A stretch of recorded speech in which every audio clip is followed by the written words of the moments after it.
Hello मेरे प्यारे बच्चों, आज की इस वीडियो में हम बात करेंगे हिया के बारे में बात करेंगे। हाई एक्सटर्नल इनपुट एग्रीकल्चर के बारे में बात करेंगे।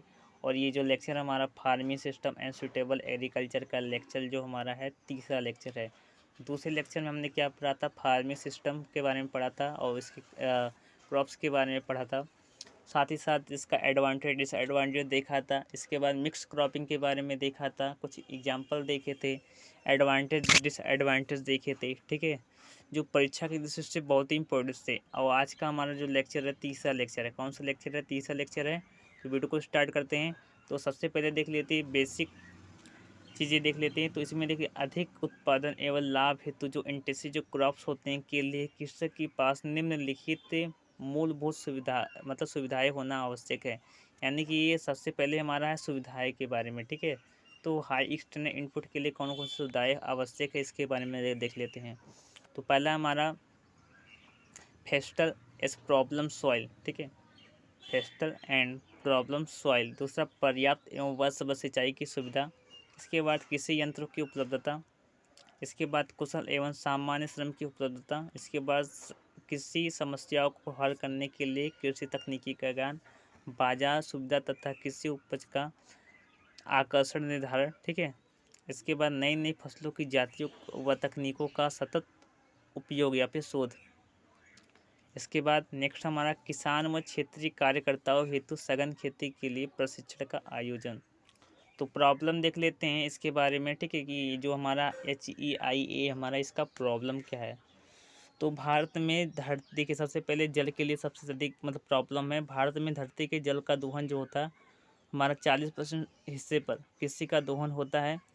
मैं आपको बता दूं एक नॉलेज के लिए कि जो हरित क्रांति के बाद जब हमने सिंचाई के लिए जब बहुत सारी सिंचाई मतलब आयोग का गठन हुआ था, उसके बाद क्या हुआ कि मतलब अत्यधिक दोहन हुआ, जल का अत्यधिक दोहन हुआ, जिससे क्या हुआ कि जो वाटर रिसोर्सेस है, ठीक है, उसकी उपलब्धता जो थी, ठीक है, बहुत ही ज़्यादा मतलब फसलों में बढ़ गई। और साथ ही साथ जो मतलब जो हमारे वाटर थे, ठीक है, रिसोर्सेज थे, वो नष्ट होते चले गए।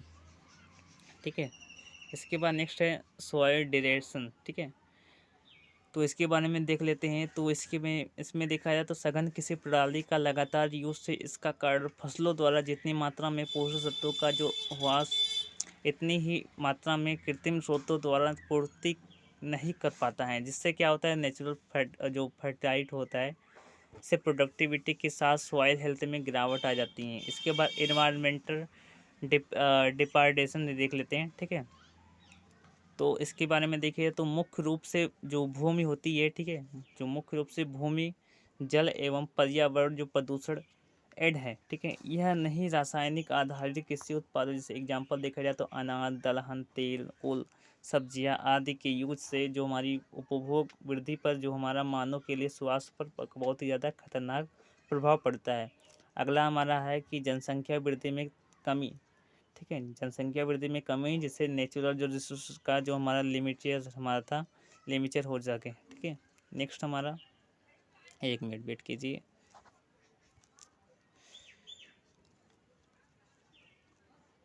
ठीक है, नेक्स्ट हमारा चौथा नंबर पर कीटों तथा रोग कारकों में प्रतिरोधक क्षमता का विकास एवं वीट प्रॉब्लम्स। पांचवा नंबर हमारा था असंतुलन तकनीकी के प्रयोग से समस्याएं। ठीक है, नेक्स्ट हमारा 6वें नंबर पर मोनोकल्चर तथा देसी फसलें एवं प्रजातियों का विलुप्त होना। इसके बाद हाई कॉस्ट ऑफ प्रोडक्शन। ठीक है, प्रोडक्शन में बहुत ही ज़्यादा कॉस्ट लगाना, ठीक है, यानी अधिक खर्च लगना। सघन खेती के प्रचलन का सिंचित क्षेत्रों में सीमित होना। इसके बाद सघन खेती की इसके बाद मार्जिनल स्मॉल फार्मर्स का लाभ से वंचित रह जाना। जब HEIA जो हमारा किस प्रकार से प्रयोग किए हैं इसके बारे में देख रहे हैं। ठीक है, क्लासिफाइड डिस्पारिटी। ठीक है, डिस्पेरिटी अमाउंट फार्मर्स। नेक्स्ट हमारा 11 नंबर पर अंतर्राष्ट्रीय मांग के अनुसार उत्पाद का फायदा न होना। एडवांटेज के बारे में देखा जाए तो एडवांटेज हमारा है कि बढ़ती हुई जनसंख्या को खाद्य पदार्थ की मात्रा उनकी मांग के अनुसार नई किस्मों से कम समय में अधिक उत्पादन, ठीक है, किया जा सकता है। नेक्स्ट है इंक्रीजिंग लैंड यूटिलाइजेशंस। नेक्स्ट हमारा मशीनों का आर्थिक समस्या का समाधान। नेक्स्ट है उत्पादन द्वारा मोडलेटिंग फर्टाइट का यूज। ठीक है, नेक्स्ट हम आगे हमारे आगे लीजा के बारे में। तो लीजा में क्या क्या देखा जाए तो low standard input as suitable agriculture, ठीक है, सस्टेनेबल एग्रीकल्चर है हमारा, ठीक है। तो इसके बारे में नेक्स्ट वीडियो में बात करेंगे। वीडियो देखने के लिए बहुत धन्यवाद। जय हिंद, जय भारत। धन्यवाद।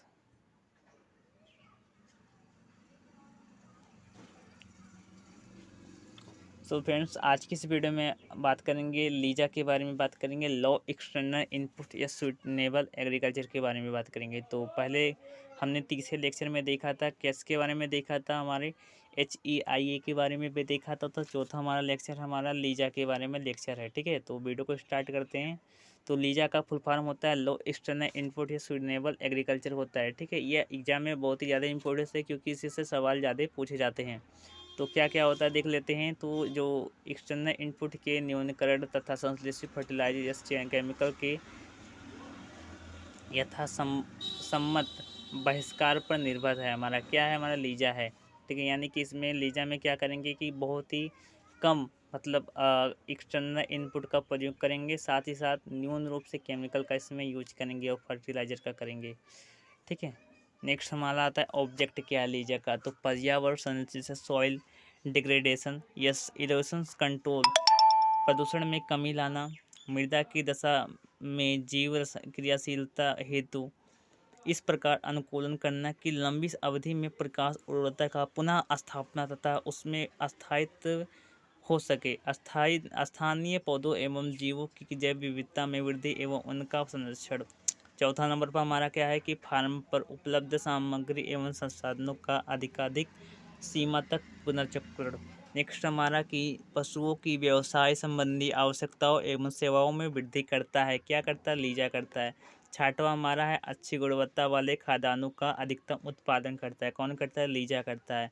नेक्स्ट है अंतर्राष्ट्रीय बाजार में उत्पादों की मांग में वृद्धि करता है, ठीक है।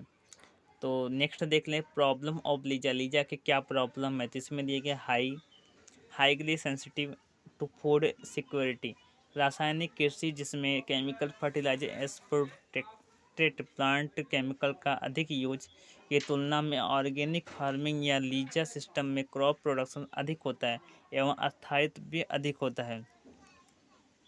नेक्स्ट हमारा आता है कि उपलब्ध संसाधनों एवं निवेशों का समुचित प्रबंधन।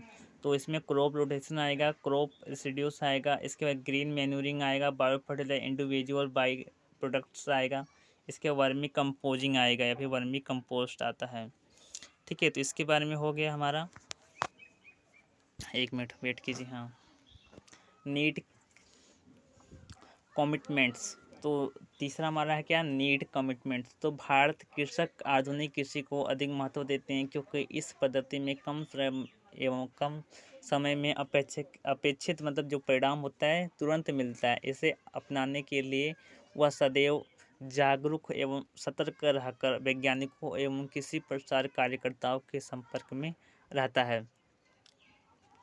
नेक्स्ट हमारा ID, ठीक है, सॉरी, इट में reduce profit for short times.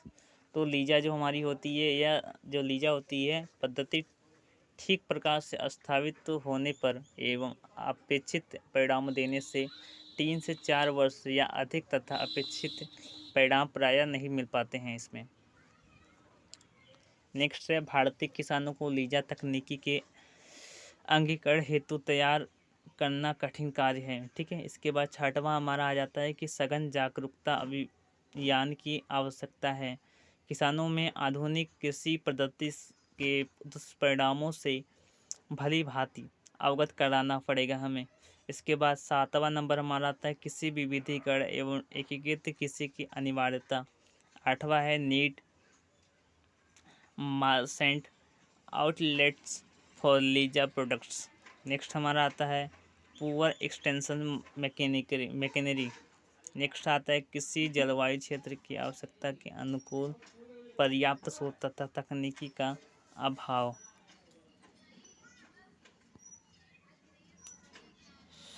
तो इसके बारे में देख लेते हैं जो हमारा लीजा है, ठीक है, कि टेक्निकल क्रॉप प्रोडक्शन एक्टिविटीज़ में जो सुस्टेनेबल जो हमारा फर्टिलाइज़र व पेस्टिसाइड्स की रिकमेंडेड रेट जो होती है को कम करने के लिए तथा क्रॉप प्रोडक्शन एक्टिविटीज़ में मुख्यतः कोसरी अवेलेबल रिसोर्सेज एग्जाम्पल जैसे vermi compost, FYM compost, organic manure इत्यादि प्रयोग करने की सलाह देती हैं। प्रिंसिपल देख लेते हैं। सबसे पहले लीजा का प्रिंसिपल क्या है, सिद्धांत। तो ऑर्गेनिक मैटर की मैनेजमेंट द्वारा प्लांट ग्रोथ के लिए सॉइल में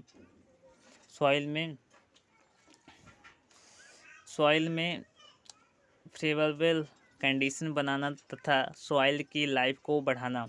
इसके बाद प्लांट न्यूट्रिएंट अवेलेबिलिटी को ऑप्टिमाइज करना तथा प्लांट में न्यूट्रिएंट की फ्लो को ऑर्गेनिक मैन्योर या मेट्रोलियल से बैलेंस करना। नेक्स्ट हमारा कि प्लांट पर इंसेक्ट, पेस्ट, डिसीज व न्यूट्रिएंट की कमी से होने वाले कॉसेस को कम करने के लिए जैविक तरीके से क्रमशः 9 ppm से 90 ppm व 9 नैनोमीटर से का प्रयोग यूज करना।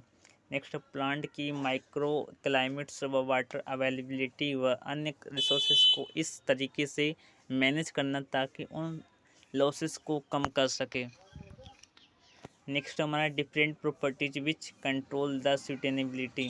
तो पहला हमारा आता है प्लांट डेंसिटी, दूसरा आता है स्पेसिंग, तीसरा आता है ग्रीन मैनेज, चौथा हमारा सॉइल फर्टिलिटी, पांचवा क्रॉपिंग सिस्टम, छठवा इफेक्ट ऑफ फर्टिलाइजेशन, सातवां इफेक्ट ऑफ सॉइल टाइप्स, आठवां फर्टिलाइजर एप्लीकेशन, नौवां हमारा सुप्लीमेंटल इरिगेशन, दसवां हमारा on for water management. Example देखा जाए तो शॉर्टकट में हमारा है PSG, SCEE, SCEE, FSO। ठीक है। नेक्स्ट हमारा सुटेनेबिलिटी इंडिकेटर्स। तो सुटेनेबिलिटी इंडिकेटर्स में हमारा आएगा पहला नंबर क्रॉप सस्टेनेबिलिटी इंडिकेटर्स। ठीक है। नेक्स्ट हमारा दूसरा नंबर पर क्या आएगा, तो इसमें हमारा पहला आएगा यील्ड आएगा यानी उपज आएगी। इसके बाद हमारा फैक्टर प्रोडक्टिविटी कारक आएंगे। ठीक है। तो ये सब हमारे आएंगे। दूसरा हमारा आएगा सॉइल सुटेनेबिलिटी इंडिकेटर में हमारा सॉइल प्रॉपर्टी, फर्टिलाइजर, ठीक, fertility, soil physical property, soil quality, soil salinity और टेल्कनिटी आएगा। ठीक है। नेक्स्ट वाटर आएगा। एक मिनट वेट कीजिए, एक मिनट कहाँ गया,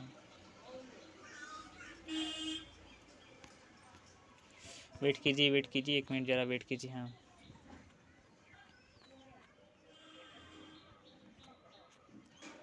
वेट कीजिए। हाँ बस पहुँच गए हैं।